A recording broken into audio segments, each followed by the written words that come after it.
Il giudice per l'udienza preliminare del Tribunale di Messina, Fabio Pagana, ha rinviato a giudizio Antonio De Pace, 28enne calabrese, killer, reo confesso della fidanzata Lorena 40, studentessa in medicina e chirurgia originaria di Favara, uccisa nel marzo scorso all'interno dell'appartamento di Furcisiculo nel Messinese che condividevano.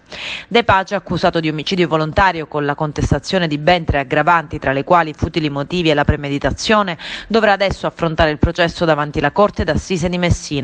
La prima udienza è fissata il 17 marzo 2021.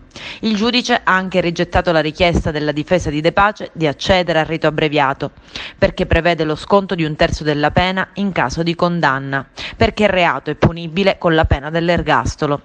Respinta anche la richiesta di perizia psichiatrica, a cui si erano opposti sia l'accusa con il sostituto procuratore Roberto Conte che la parte civile, rappresentata dall'avvocato Giuseppe Barba, che assiste i familiari della vittima. Accolta invece la richiesta di costituzione di parte civile di ben 8 associazioni contro la violenza sulle donne.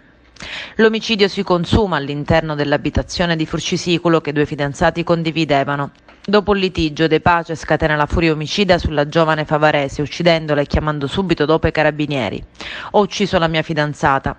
Una confessione che però non ha mai convinto del tutto gli inquirenti messinesi, soprattutto in assenza di un'indicazione del movente.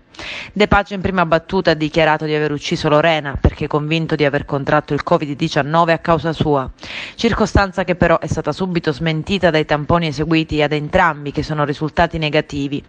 A chiusura delle indagini la procura ha pure contestato le aggravanti della premeditazione e dei futili motivi nei confronti di De Pace. Secondo gli inquirenti il 28enne avrebbe ideato il piano e l'omicidio e questo sarebbe dimostrato dal fatto di aver inviato alcuni messaggi ai parenti più stretti manifestando la volontà di trasferire i propri risparmi ai nipoti. Il mese scorso l'Università di Messina ha conferito la laurea in medicina e chirurgia a Lorena, facendo così diventare realtà il sogno della giovane vittima.